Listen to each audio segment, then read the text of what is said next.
여러분, 안녕하세요. 오늘 우리는 조금 특별한 주제에 대해 이야기하려고 합니다. 바로 왜 영적으로 깨어난 사람들은 방문객을 좋아하지 않는가입니다. 잠시 생각해 보세요. 집에서 혼자 편안하게 쉬고 있는데 갑자기 초인종이 울립니다. 그 순간 느끼는 감정이 무엇인가요? 긴장감? 불편함? 아니면 순간적으로 몸이 굳어지는 느낌? 한국 사회에서 우리는 항상 이렇게 배워왔습니다. 이상적인 인간은 사람들과 어울리는 것을 좋아해야 하고 사회적 상호작용에서 에너지를 얻어야 하며 많은 사람들과의 만남과 끊임없는 대화로부터 활력을 얻어야 한다고 말이죠. 특히 우리 문화에서는 정을 중요하게 여깁니다. 함께 어울리고 밥을 같이 먹고 자주 만나는 것이 좋은 관계의 증거라고 생각합니다. 가족, 친구, 직장 동료들과의 모임은 거의 의무처럼 느껴질 때가 많습니다. 그래서 만약 여러분이 사람들이 집에 오는 것을 그다지 좋아하지 않는다면, 혼자 있는 시간을 다른 사람들과 보내는 시간보다 선호한다면, 우리 사회는 여러분에게 뭔가 문제가 있다고 말합니다. 여러분이 고장 났다고, 고쳐야 한다고 말이죠. 특히 명절 때 시댁이나 친정에 가야 하는 부담, 주말마다 친구들의 모임 제한, 갑작스러운 방문을 알리는 카카오톡 메시지. 이 모든 것이 때로는 무거운 짐처럼 느껴지지 않나요? 하지만 여기 놀라운 역설이 있습니다. 방문객에 대해 가장 불편함을 느끼는 사람들은 사실 에너지의 본질, 자아의 구조, 그리고 공간의 신성함에 대해 매우 깊이 이해하고 있는 사람들입니다. 그들은 삶으로부터 도망치는 것이 아닙니다. 그들은 무언가 소중한 것을 보호하고 있습니다. 그들은 항상 사회적이고 영원히 다른 사람들에게 열려 있고 늘 손님을 즐겁게 해야 하는 사람들이 완전히 잊어버린 진실을 존중하고 있는 것입니다. 오늘 이 영상을 통해 우리는 함께 탐구할 것입니다. 왜 집에 방문객이 오는 것이 때로는 영혼의 침입처럼 느껴지는지, 왜 혼자만의 시간이 이기적인 것이 아니라 신성한 것인지, 그리고 왜 한국 사회의 집단주의적 가치 속에서도 개인의 경계를 지키는 것이 중요한지 말입니다. 이것은 여러분이 사회성이 부족하거나 무례하다는 이야기가 아닙니다. 이것은 여러분의 내면의 지혜를 인정하는 이야기입니다. 자, 그럼 이 여정을 함께 시작해 볼까요? 여러분의 집은 무엇인가요? 단순히 4개의 벽과 지붕이 있는 공간일까요? 밤에 잠을 자고 가구를 보관하는 장소일 뿐일까요? 아닙니다. 여러분의 집은 그 이상입니다. 여러분의 집은 바로 여러분 자신입니다. 우리 한국의 전통 건축, 한옥을 생각해 보세요. 한옥은 단순한 건물이 아니었습니다. 그것은 가족, 조상, 그리고 영적인 세계를 연결하는 신성한 공간이었습니다. 뒤에는 산이 있고 앞에는 물이 흐르는 배산임수의 원리처럼 집은 우주와 조화를 이루는 곳이었죠. 한옥에는 사랑채가 있었습니다. 남성들이 손님을 맞이하고 사회적 교류를 하던 공간입니다. 그리고 안채가 있었습니다. 가족의 가장 깊은 내면, 여성과 아이들의 공간으로 외부의 시선과 예상치 못한 방문으로부터 보호받는 곳이었습니다. 이것은 우연이 아닙니다. 우리 조상들은 알고 있었습니다. 집의 각 공간은 우리 영혼의 서로 다른 측면을 반영한다는 것을요. 현대의 우리 집도 마찬가지입니다. 거실은 여러분이 세상에 보여주는 얼굴입니다.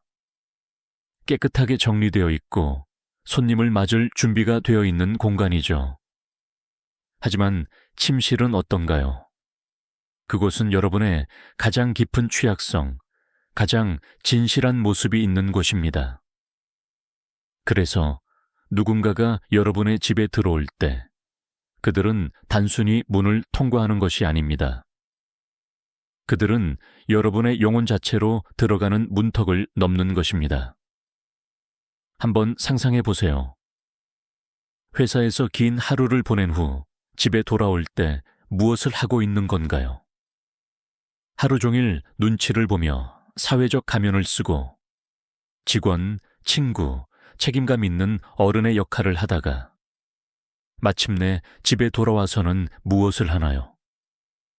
여러분은 자신에게 돌아가는 것입니다.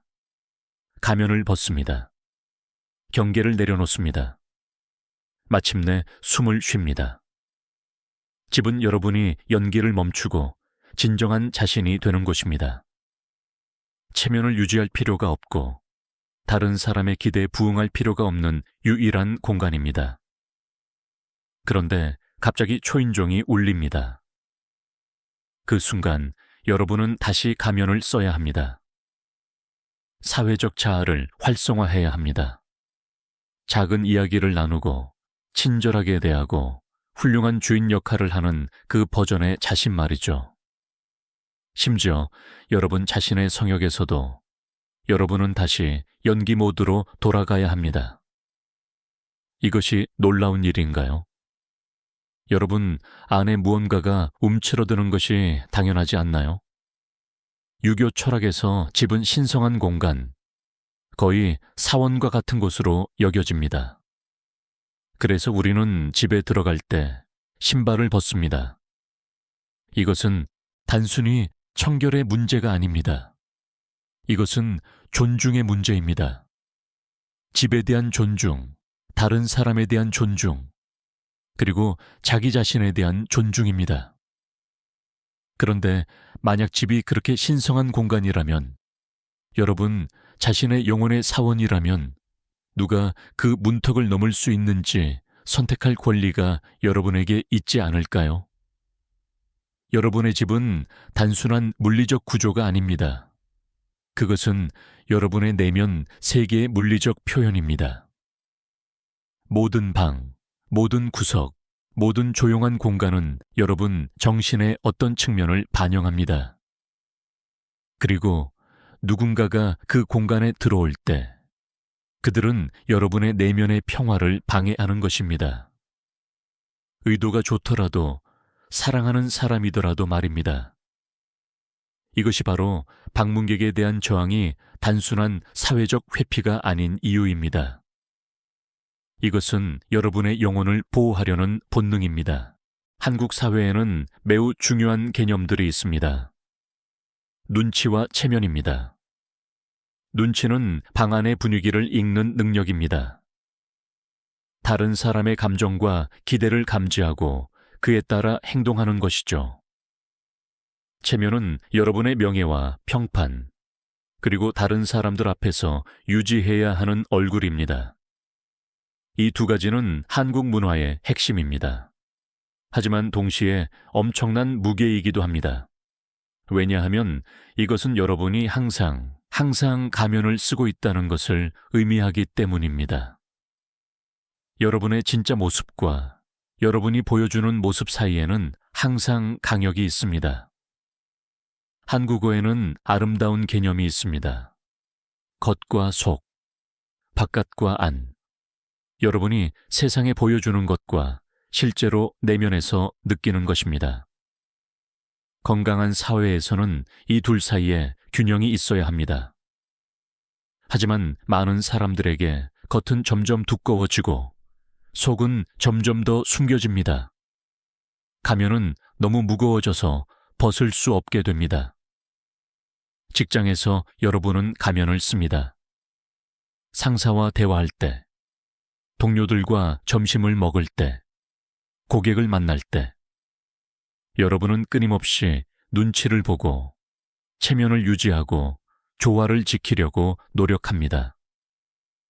가족과 함께 있을 때도 가면을 씁니다. 부모님의 기대를 충족시키고 형제자매 사이에서 자신의 역할을 하고 명절 때 친척들 앞에서 성공한 모습을 보여줍니다. 심지어 친구들과 함께 있을 때도 완전히 자유롭지 않습니다. 여전히 무언가를 증명해야 하고 어떤 이미지를 유지해야 한다고 느낍니다. 그렇다면 진짜 여러분은 어디에 있나요? 가면 아래의 그 사람은요? 바로 이것이 집이 그렇게 중요한 이유입니다. 집은 여러분이 마침내 가면을 벗을 수 있는 유일한 장소입니다. 눈치를 볼 필요가 없는 곳, 체면을 유지하지 않아도 되는 곳, 그냥 존재할 수 있는 곳입니다.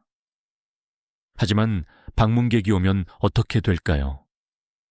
갑자기 여러분의 성역, 여러분의 안식처가 또 다른 무대가 됩니다. 여러분은 다시 가면을 써야 합니다. 집에서조차 말이죠. 그리고 이것이 바로 그렇게 지치는 이유입니다. 여러분이 정말로 필요한 것은 휴식입니다. 연기를 멈추고, 증명을 멈추고, 노력을 멈추는 것입니다. 그냥 여러분 자신이 되는 것입니다. 방문객에 대한 여러분의 저항은 게으름이 아닙니다. 그것은 자기 보존입니다. 여러분의 진정한 자아를 보호하는 것입니다. 가면을 너무 오래 쓰면 어떤 일이 일어날까요? 여러분은 그 아래에 누가 있는지 잊기 시작합니다. 겉이 너무 강해져서 속을 잃어버립니다. 그래서 집에 혼자 있을 때, 방문객 없이 조용히 있을 때, 여러분은 단순히 외로움을 즐기는 것이 아닙니다. 여러분은 자신을 되찾고 있는 것입니다. 사람들이 에너지를 얻는 방식에는 본질적으로 두 가지가 있습니다. 어떤 사람들은 외부에서 에너지를 얻습니다. 다른 사람들과의 접촉, 자극, 존재로부터 재충전됩니다. 그들을 사람들로 가득 찬 방에 놓으면 크리스마스 트리처럼 빛납니다. 세상 밖의 것들이 그들의 탱크를 채웁니다. 하지만 다른 사람들은, 그리고 아마도 여러분이 그런 사람일 수도 있는데, 정확히 반대 방식으로 작동합니다. 여러분의 에너지는 내부에서 나옵니다. 고독, 침묵, 외부 요구의 부재로 재충전됩니다. 최근 한국 사회에서 새로운 현상이 나타났습니다. 혼족이라는 세대입니다. 혼자 밥을 먹는 혼밥, 혼자 술을 마시는 혼술, 혼자 여행하는 혼행. 이것은 단순한 트렌드가 아닙니다. 이것은 많은 사람들이 마침내 자신의 진정한 본성을 인정하고 있다는 신호입니다. 오랫동안 한국 문화는 집단주의를 강조했습니다. 함께하는 것, 어울리는 것, 관계 속에 있는 것. 혼자 있는 것은 외로움으로, 실패로, 문제로 여겨졌습니다. 하지만 이제 우리는 이해하기 시작했습니다. 혼자 있는 것과 외로운 것은 다르다는 것을요. 어떤 사람들은 혼자 있을 때 가장 완전하고, 가장 평화롭고, 가장 자기 자신입니다. 이것을 이해하면 모든 것이 바뀝니다. 여러분이 방문객을 원하지 않을 때, 여러분은 어려운 사람이 되는 것이 아닙니다. 여러분이 가득 찬 집보다 빈 집을 선호할 때, 여러분은 반사회적인 것이 아닙니다. 여러분은 단순히 여러분의 특정한 악기가 조율되는 방식을 존중하는 것입니다. 바이올린은 드럼처럼 들리지 않는다고 사과하지 않습니다. 강은 내리막으로 흐른다고 사과하지 않습니다. 그리고 여러분은 다른 사람들이 함께하는 것을 필요로 하는 방식으로 고독을 필요로 한다고 사과할 필요가 없습니다. 이제 조금 더 깊이 들어가 보겠습니다. 방문객에 대한 여러분의 저항은 단순히 에너지를 보호하거나 평화를 지키는 것만이 아닙니다. 그것은 더 근본적인 것과 관련이 있습니다. 우리 모두는 그림자라고 불리는 것을 가지고 있습니다. 이것은 우리가 아직 완전히 들여다보지 않은 자신의 일부입니다. 억압한 감정들, 묻어버린 두려움들, 받아들여지지 않았기 때문에 숨기는 법을 배운 성격의 측면들입니다. 한국 사회에서 이것은 특히 무겁습니다. 왜냐하면 우리는 너무 많은 기대를 짊어지고 살기 때문입니다. 부모님의 기대, 좋은 대학에 가야 하고, 안정적인 직업을 가져야 하고, 적절한 나이에 결혼해야 하고, 손주를 낳아야 합니다. 여러분이 원하는 것이 무엇인지는 종종 중요하지 않습니다. 중요한 것은 기대를 충족시키는 것입니다. 사회의 기대, 성공해야 하고, 부지런해야 하고, 항상 더 노력해야 합니다. 한국은 세계에서 가장 경쟁적인 사회 중 하나가 되었습니다. 실패는 개인적인 재앙처럼 느껴집니다. 이 모든 압박 속에서 여러분의 진짜 자아는 어디로 갔나요? 여러분의 진정한 욕망, 두려움, 꿈, 그리고 고통은요? 그것들은 그림자 속에 묻혀 있습니다. 그리고 그 그림자를 탐구하는 일, 그것을 이해하고 통합하는 일은 매우 섬세한 작업입니다. 그것은 고독 속에서, 침묵 속에서, 방해받지 않는 자기 성찰 속에서 일어나야 합니다. 누군가가 여러분의 공간에 들어오면, 특히 여러분이 민감한 사람이라면, 특히 여러분이 주의를 기울이고 있다면 이 작업은 불가능해집니다. 이것은 무례함이 아닙니다. 이것은 여러분의 정신이 자신의 온전함을 보호하려는 시도입니다. 여러분의 무의식은 알고 있습니다. 특정한 것들이 방해받을 준비가 되지 않았다는 것을요. 여러분은 여전히 자신의 내면 풍경을 정리하고 있고, 다른 사람의 존재는 그 작업을 불가능하게 만듭니다. 이렇게 생각해 보세요. 매우 섬세한 퍼즐을 맞추고 있다고 상상해 보십시오. 모든 조각들을 펼쳐놓고 패턴을 보기 시작하고 연결을 만들고 있습니다. 그런데 누군가가 들어와서 테이블을 흔듭니다. 모든 작업이 흩어집니다. 처음부터 다시 시작해야 합니다.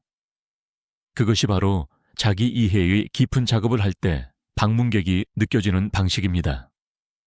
1990년대 이후 한국 사회는 급격하게 변화했습니다. 집단주의에서 개인주의로, 공동체 중심에서 개인 중심으로.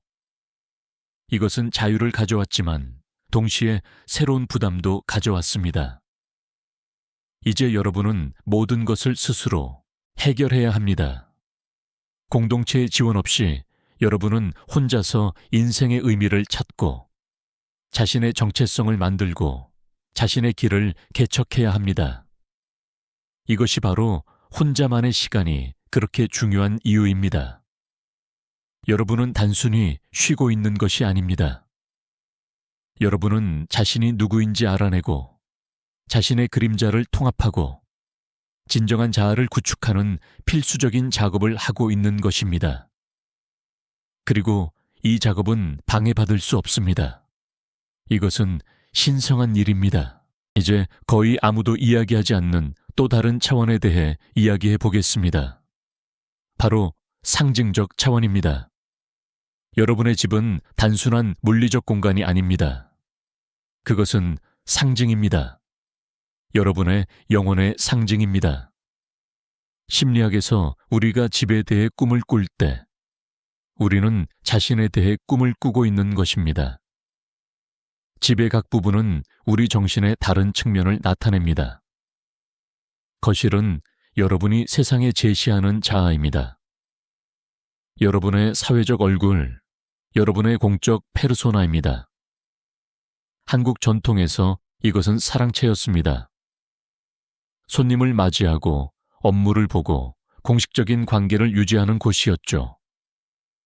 침실은 여러분의 친밀함, 취약성, 가장 사적인 자아입니다. 이것은 안채였습니다. 가족의 진정한 삶이 일어나는 곳, 외부의 눈으로부터 보호받는 공간이었습니다. 부엌은 여러분을 양육하는 것, 창조성, 변형입니다. 지하실이나 창고는 무의식, 여러분이 아직 처리하지 않은 기억과 감정들입니다.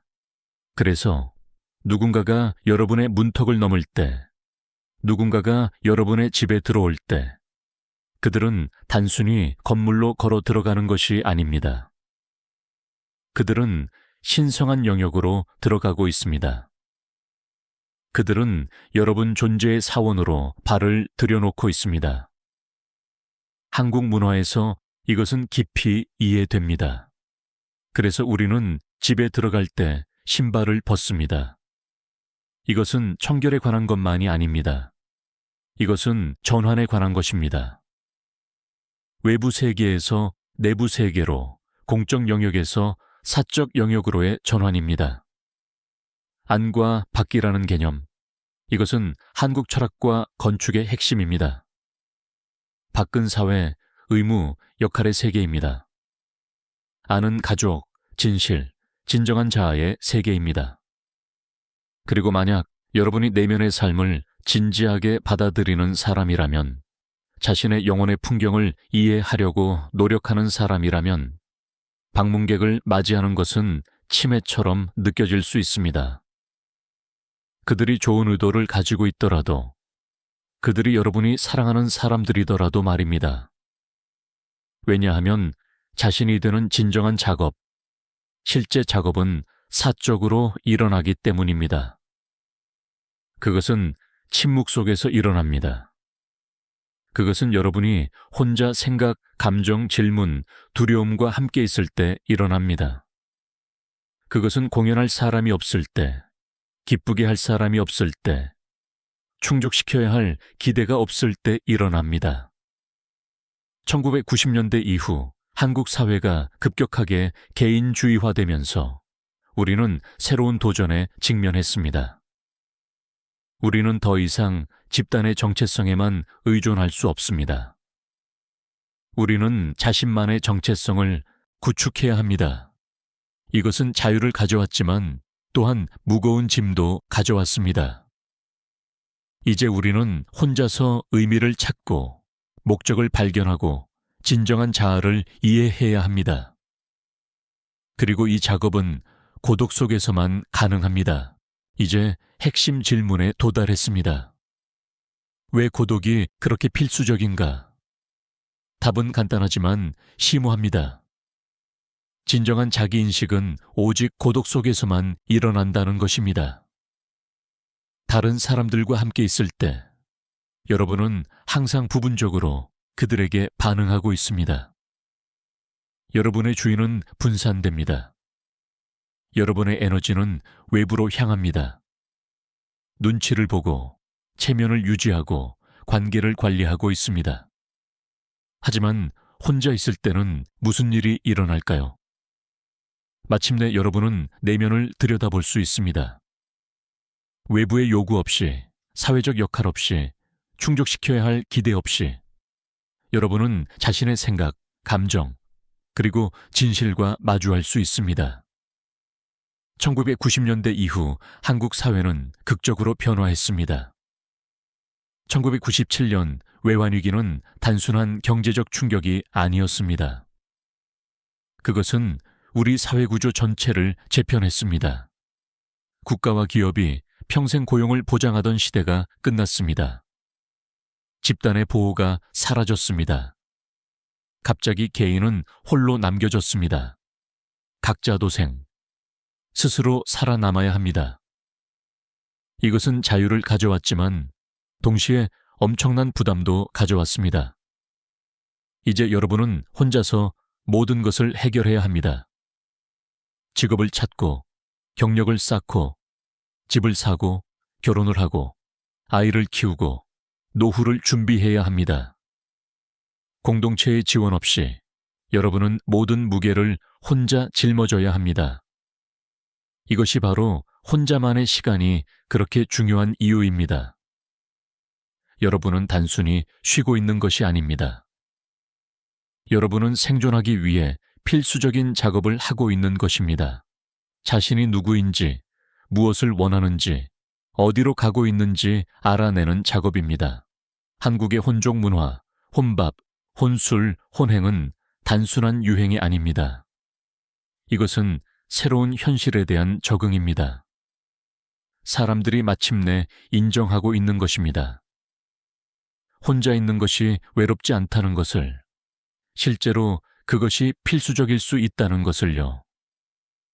여러분이 사람들을 사랑할 수 있고 동시에 고독을 필요로 할 수 있습니다. 여러분이 관계를 소중히 여길 수 있고 동시에 혼자만의 시간도 소중히 여길 수 있습니다. 이것은 모순이 아닙니다. 이것은 균형입니다. 여러분이 방문객을 원하지 않을 때 여러분은 삶을 거부하는 것이 아닙니다.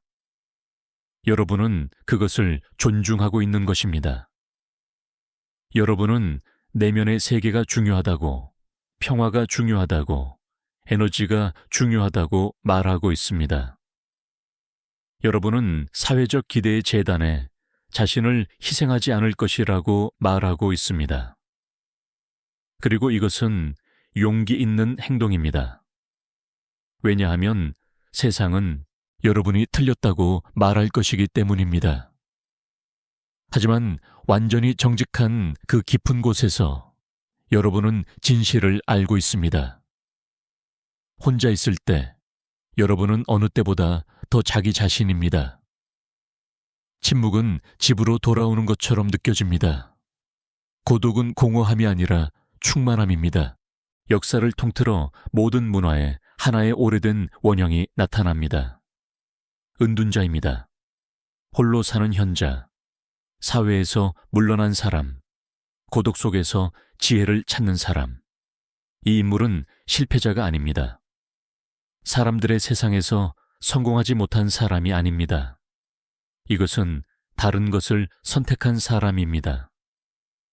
한국의 전통에서도 우리는 이것을 봅니다. 산속에 들어가 수행하는 스님들, 세속을 떠나 자연 속에서 글을 쓰는 선비들, 관직을 버리고 은둔하는 유학자들. 이들은 도망친 것이 아니었습니다. 그들은 더 깊은 것을 추구했습니다. 조선시대의 많은 학자들은 관직을 포기하고 시골로 물러났습니다. 그들은 정치와 권력의 혼란으로부터 벗어나 진정한 학문과 자기 수양에 전념했습니다. 이것을 우리는 실패로 보지 않았습니다. 오히려 그것은 존경받는 선택이었습니다. 1990년대 이후 한국 사회는 엄청난 변화를 겪었습니다. 빠른 경제 성장, 민주화, 정보화, 세계화. 하지만 이 모든 진보와 함께 무언가가 이뤄졌습니다. 공동체의 유대, 천천히 살아가는 지혜, 고요함의 가치. 이제 모든 사람이 항상 연결되어 있고 항상 바쁘고 항상 무언가를 하고 있어야 합니다. 그리고 사람들은 스스로에게 묻습니다. 왜 이렇게 지칠까? 왜 이렇게 공허할까? 은둔자의 원형이 지금 다시 호출되고 있습니다. 여러분 안에 방문객을 원하지 않는 그 부분은 어려운 것이 아닙니다. 그것은 고대의 부름에 응답하고 있는 것입니다. 그것은 밖이 아니라 안으로 향하는 길을 따르고 있는 것입니다. 그것은 여러분 자신의 영혼이 여러분에게 말하려는 것을 들을 수 있는 유일한 고요함 속에서 고요하라, 조용하라, 혼자 있어라 라고 말하는 목소리를 듣고 있는 것입니다. 여러분은 완전한 은둔자가 될 필요는 없습니다. 모든 인간 접촉을 끊고 동굴에서 살 필요는 없습니다. 균형이 필요합니다. 연결은 아름답습니다. 관계는 중요합니다. 하지만 제가 말하고자 하는 것은 이것입니다. 여러분의 고독에 대한 필요는 고쳐야 할 문제가 아닙니다. 방문객에 대한 저항은 성격의 결함이 아닙니다. 여러분의 공간을 보호하려는 욕구는 이기심이 아닙니다. 그것은 지혜입니다. 이제 가장 실용적이지만 가장 어려운 부분에 도달했습니다. 어떻게 경계를 설정할 것인가? 한국 사회에서 경계를 설정하는 것은 특히 어렵습니다. 왜냐하면 우리 문화는 역사적으로 경계를 존중하지 않았기 때문입니다. 가족은 모든 것을 알 권리가 있다고 생각합니다. 친구들은 자주 만나야 한다고 기대합니다. 동료들은 퇴근 후에도 함께 시간을 보내야 한다고 여깁니다. 하지만 여러분에게는 자신의 공간과 에너지를 보호할 권리가 있습니다. 이것은 이기심이 아닙니다. 이것은 자기 보존입니다. 첫 번째 단계는 죄책감을 버리는 것입니다. 여러분이 방문객을 원하지 않을 때 여러분은 나쁜 사람이 되는 것이 아닙니다. 혼자 있기를 선호할 때 여러분은 무례한 것이 아닙니다. 여러분은 단순히 자신의 필요를 존중하는 것입니다. 두 번째는 명확하게 소통하는 것을 배우는 것입니다. 변명을 만들 필요가 없습니다. 오늘은 안 돼 라고 말하면 됩니다. 지금은 혼자 있는 시간이 필요해 라고 말하면 됩니다. 정직하고 직접적이면서도 친절하게 말입니다. 세 번째는 여러분을 진정으로 이해하는 사람들을 찾는 것입니다. 여러분의 경계를 존중하는 사람들, 여러분이 때때로 혼자 있어야 한다는 것을 이해하는 사람들. 이들이 여러분의 진정한 친구입니다. 특히 한국 사회에서 시댁이나 친정과의 관계는 어렵습니다. 명절마다 모여야 한다는 압박, 주말마다 방문해야 한다는 기대. 하지만 여러분은 아니요 라고 말할 권리가 있습니다. 부드럽게, 하지만 확고하게. 이번 주말은 우리 가족끼리 보내고 싶어요. 오늘은 좀 쉬고 싶어요. 이것은 거부가 아닙니다. 이것은 자기 돌봄입니다. 진정으로 여러분을 아끼는 사람은 이해할 것입니다. 여러분을 존중하는 사람은 여러분의 경계를 받아들일 것입니다. 여러분의 가치를 보는 사람은 여러분이 그들의 편안함을 위해 자신의 평화를 희생하도록 요구하지 않을 것입니다. 여러분의 집은 여러분의 성전입니다. 여러분의 고독은 여러분의 수행입니다. 여러분의 침묵은 여러분의 스승입니다. 그리고 방문객을 원하지 않는 여러분의 그 부분은 문제가 아닙니다. 그것은 안내자입니다.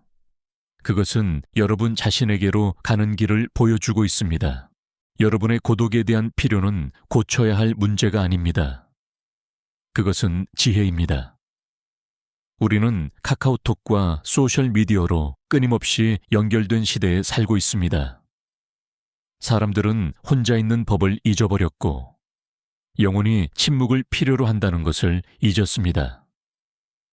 방문객에 대한 저항을 느낄 때 여러분은 삶을 거부하는 것이 아닙니다. 여러분은 내면의 세계가 중요하다고 말하고 있는 것입니다. 이것은 용기의 행동입니다. 혼자 있을 때 여러분은 더 자기 자신입니다.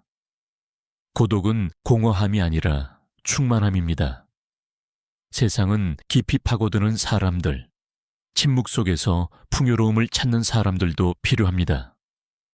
여러분의 집은 여러분의 성전입니다.